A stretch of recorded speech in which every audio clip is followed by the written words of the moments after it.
Pemirsa, 28 Oktober sebentar lagi, sekitar 10 harian lagi kita akan memperingati Hari Sumpah Pemuda yang ke-87. Dan di awal tadi saya sudah singgung bagaimana luar biasanya pemuda Indonesia saat itu berani mengikrarkan diri untuk bersama-sama. Salah satu yang menarik adalah soal bahasa. Kalau mereka saat itu tidak memberanikan diri untuk menembus batas budaya antar suku Indonesia yang sangat luar biasa beragam ini, maka tidak lahir bahasa Indonesia. Kalau nggak ada bahasa Indonesia, saya membayangkan bagaimana Bung Karno akan menyampaikan proklamasi. Pasti susah banget harus memilih bahasa sesuai dengan kaidah bahasa di masing-masing daerah.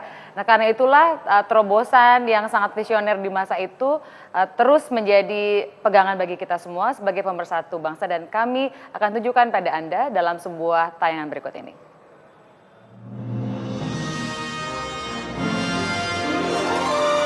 Indonesia sebagai negara kesatuan yang memiliki ragam budaya dan tradisi, memiliki sejarah panjang perjuangan yang pernah dilakukan oleh para pahlawan terdahulu dari Sabang sampai Merauke. Di dalam meraih kemerdekaan persatuan Indonesia, para pahlawan tidak hanya membekali diri dengan senjata semata, namun juga yang tak kalah diutamakan adalah bahasa.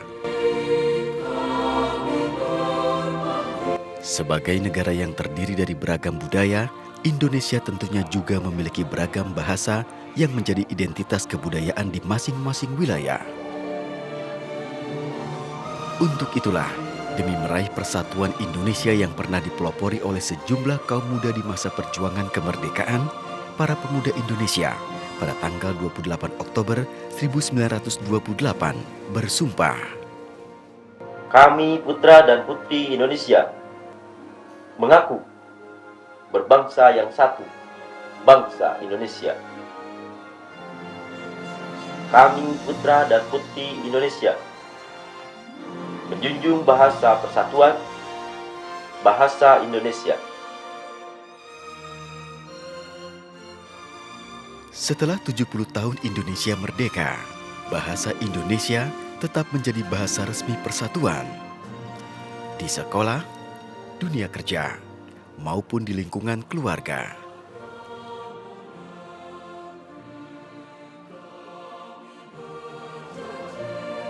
Jika di masa perang kemerdekaan para pejuang melakukan revolusi fisik, kini saatnya generasi yang mewarisi kemerdekaan melakukan sebuah revolusi yang tak lain adalah revolusi mental. Dengan melakukan perubahan mendasar demi pembangunan bangsa.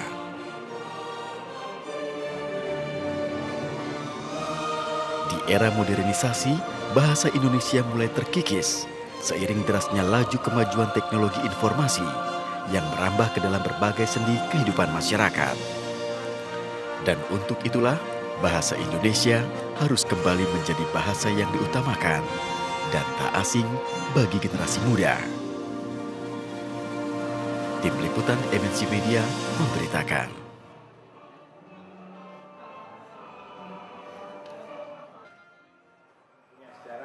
Jadi tayangan tadi mengingatkan kita bahwa urusan bahasa ini bukan hal yang sepele, betul-betul bukan hal yang sepele. Kita merasa sudah jadi bagian dari diri kita, tapi pada saat diperjuangkan di tahun 28, kita harus memahami kondisi saat itu.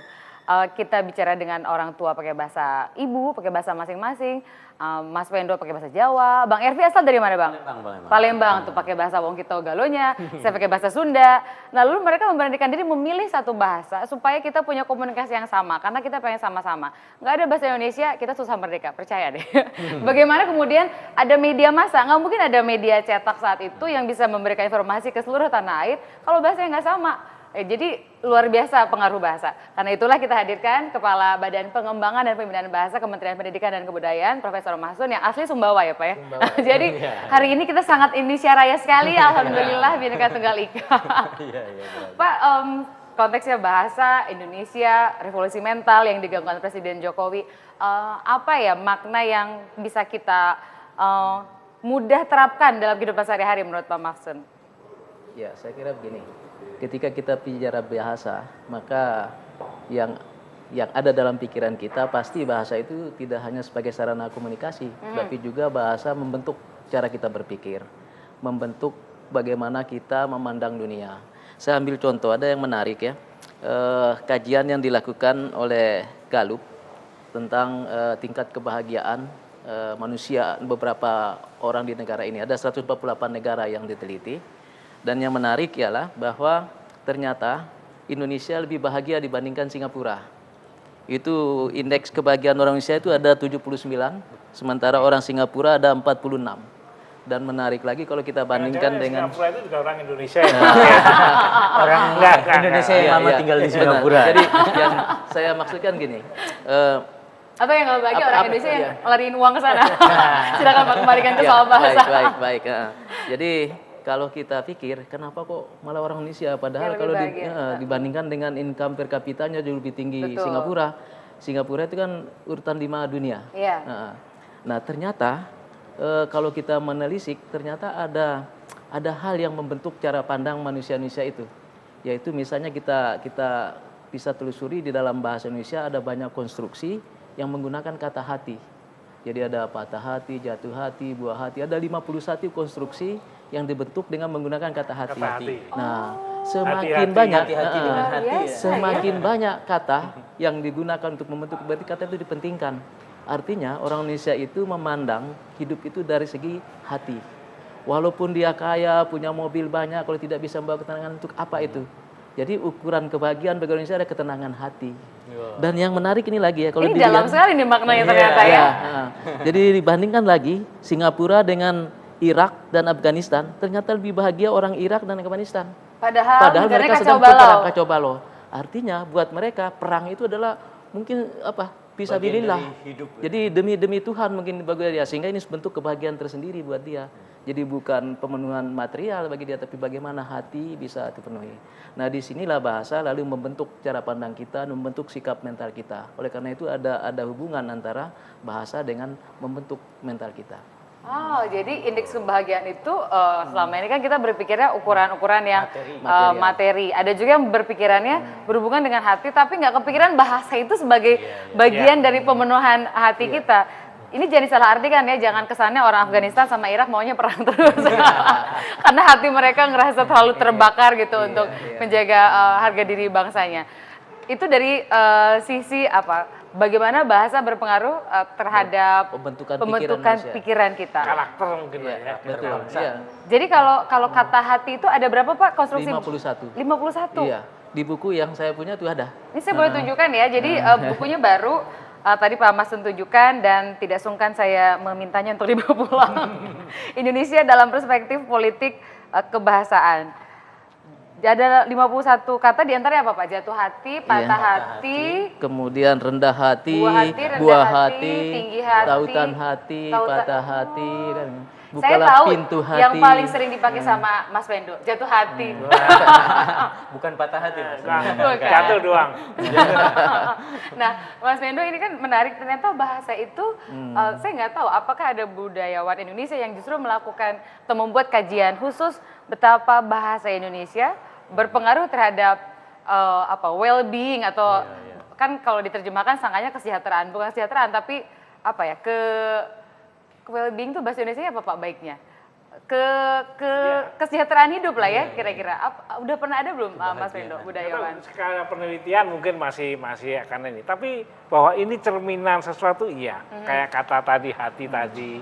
Mungkin sekedar bersyukur itu bagian-bagian yang menurut saya bersyukur itu kayak doa yang paling manjur itu bersyukur lah kira-kira itu. Ritme-ritme inilah sebetulnya yang ya pasti penyiar-penyiar melanturkan itu atau penyair-penyair menciptakan hal-hal semacam ini. Nah, kalau ini kekayaan ini adalah cerminan dari bagian budaya kita akan luar biasa. Contoh sederhananya gini, di Eskimo untuk menyebut es itu banyak sekali, karena mereka hidupnya di situ.